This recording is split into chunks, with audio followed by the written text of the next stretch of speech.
सुंदरवन जंगल में अत्याचारियों का जुल्म बढ़ता ही जा रहा था। आज बाघ मानव और बाघों के लीडर कांचा बाघ ने शिवा और उसकी पत्नी रीना शेरनी को अपना बंदी बना लिया था। कांचा के सिपाही आए दिन जंगल के जानवरों पर बहुत जुल्म किया करते थे और जब चाहे जिसे मौत के घाट उतार दिया करते थे। इसी बीच एक दिन कांचा बाघ अपने कुछ सिपाहियों को लेकर अपना एक खास मकसद पूरा करने के लिए दूसरे जंगल की ओर निकला। उसके जाते ही कांचा के सिपाहियों ने जंगल के मासूम जानवरों को काम पर लगा दिया और वे मिलकर उन सभी जानवरों पर अत्याचार करने लगे। मासूम जंगल के जानवर कांचा के सिपाहियों से रहम की भीख मांगने लगे। तभी अचानक कांचा के सिपाहियों को जंगल में कुछ हलचल सुनाई देती है। विशाल रंगीन शेर बगीरा तेजी से भागता हुआ कांचा के जंगल की ओर बढ़ रहा था। बगीरा की दहाड़ और तेज कदमों से कांचा के जंगल की जमीन हिल रही थी। विशाल बगीरा को अपने सामने देखकर कांचा के सिपाही थर-थर कांप रहे थे। बगीरा के गुस्से के आगे कांचा के सभी सिपाही नाकाम हो रहे थे।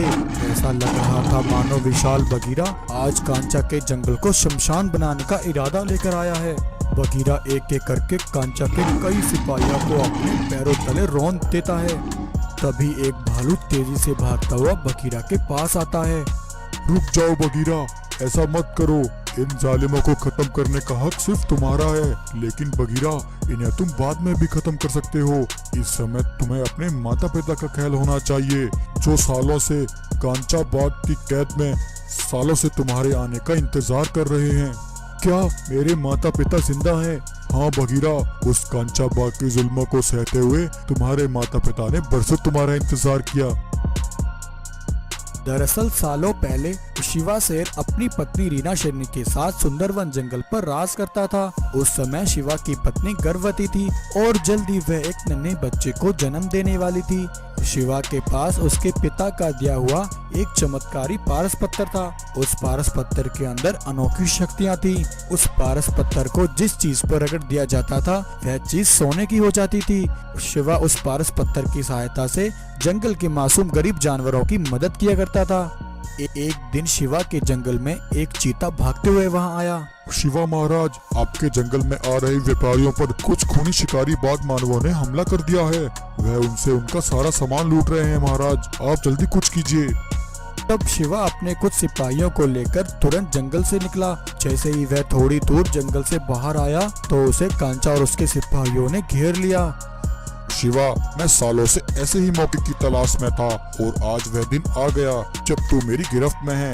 आज तू यहाँ से बचकर नहीं निकल पाएगा। कांचा उस दिन अपने सिपाहियों के साथ पूरी प्लानिंग करके वहाँ आया था।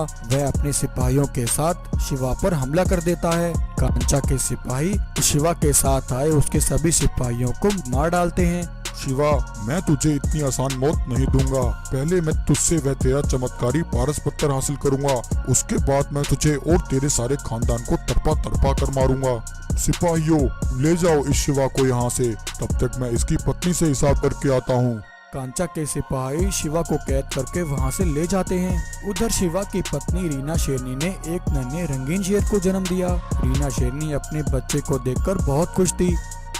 मेरा बेटा कितना सुंदर है, भगवान ने इसे कितना अद्भुत रंग दिया है। बेटा, तुम्हारे पिता तुम्हें देखेंगे तो बहुत खुश होंगे। तुम्हारे पिता जल्द यहाँ आते होंगे। लेकिन तभी एक गाय तेजी से भागती हुई रीना शेरनी के पास पहुँचती है।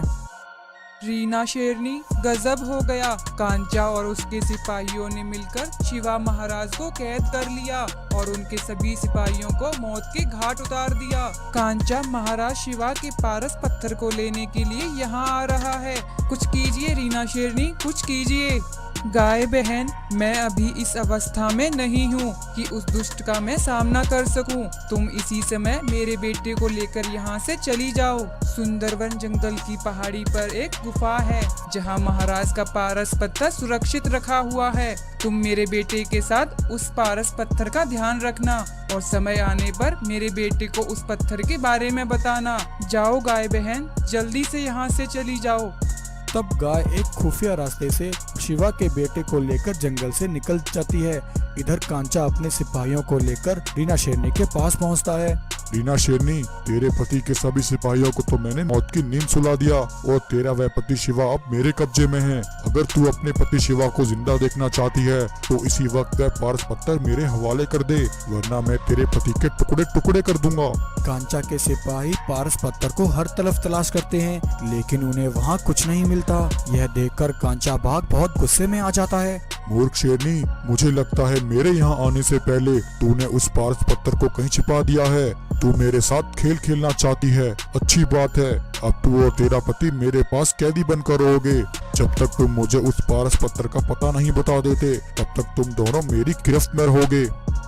तब कांचा रीना शेरनी को घसीटता हुआ वहाँ से अपने साथ ले गया और उसने शिवा के साथ रीना शेरनी को भी एक सुनसान जगह पर कैद कर दिया और उसने शिवा और रीना शेरनी पर बहुत जुल्म किया। अब शिवा के जंगल पर कांचा बाघ ने कब्जा कर लिया था। अब ऐसे ही बहुत समय बीत गया, जहां कांचा का जुल्म शिवा और उसकी पत्नी पर आए दिन बढ़ रहा था, वहीं दूसरी तरफ शिवा का बेटा भी अब बड़ा हो गया था। गाय ने उसका नाम सिम्बा रखा था। एक दिन गाय सिम्बा को लेकर सुंदरवन जंगल की पहाड़ी पर गई और उसे उस गुफा में रखे पारस पत्थर के बारे में सब बताया और साथ ही बगीरा को उसके माता पिता की दर्द भरी कहानी भी सुनाई। अपने माता पिता की कहानी सुनकर बगीरा शेर गुस्से से भर गया और तब उसने उस पारस पत्थर से सहायता मांगी। हे पारस पत्थर, मेरी मदद करो। मैं अपने माता पिता पर हुए अत्याचारों का बदला उस कांचा बाघ से लेना चाहता हूँ। मुझे ऐसा करने के लिए असीम ताकत की जरूरत है। मैं उस कांचा और उसके सभी सिपाहियों का सर्वनाश कर सकूं। उसके लिए मुझे कुछ शक्तियाँ प्रदान करो। सिम्बा की कहानी सुनकर पारस पत्थर के अंदर से एक चमत्कारी शक्ति निकलती है और वह सिम्बा को और वह बगीरा को मिलती है, जिससे बगीरा एक विशाल रूप ले लेता है। अपना विशाल रूप लेकर बगीरा अपने जंगल जाकर कांचा के सिपाहियों को एक एक करके मारने लगता है। वहीं जब भालू को यह पता लगता है, तब भालू बगीरा के पास जाकर उसे सब सच बताता है और बगीरा को उसके माता पिता के पास ले जाता है। खून से लथपथ बगीरा के माता पिता जख्मी हालत में अपने बेटे के आने का इंतजार कर रहे थे। जैसे ही बगीरा वहां पहुंचता है, अपने बेटे बगीरा को देखकर शिवा और रीना शेरनी बहुत खुश होते हैं। बेटा, हमें यकीन था तुम एक दिन जरूर आओगे। तुम एक दिन अपने बूढ़े माता पिता को इन जुल्मों की कैद से आजाद कराने के लिए जरूर आओगे। माँ, पिताजी, आप परेशान न हो, अब मैं आ गया हूँ। भालू, तुम माता पिता को जंगल ले जाओ। मैं उस कांचा बाघ को आज नहीं छोड़ूंगा। इधर जब कांचा बाघ अपने सिपाहियों के साथ जंगल वापस लौटता है, तब वहाँ का हाल देखकर कांचा हैरान हो जाता है। हर तरफ कांचा के सिपाही जख्मी हालत में पड़े थे। ये सब क्या है? किसने किया ये सब? बताओ मुझे, किसकी इतनी हिम्मत हुई जिसने मेरे ही जंगल में आकर मेरे सिपाहियों की ऐसी हालत की? कौन है वह गद्दार? मैं उसे नहीं छोड़ूंगा। मैं हूँ वह गद्दार जिसने तेरे सिपाहियों को उसके हक की सजा दी है, और कांचा, तू भी इसी सजा का हकदार है। आज मैं तुझे नहीं छोड़ूंगा। विशाल बगीरा को अपने सामने देखकर कांचा बाघ थर-थर कांपने लगता है। नहीं नहीं, ऐसा कैसे हो सकता है? तुम जिंदा कैसे हो सकते हो? और तुम्हारा इतना विशाल शरीर ये कैसे हुआ? तब बगीरा कांचा पर हमला करके उसे मौत की नींद सुला देता है। कांचा को खत्म करके बगीरा अपने माता पिता के पास वापस अपने जंगल लौटता है और फिर सभी खुशहाली से अपने जंगल में रहने लगते हैं।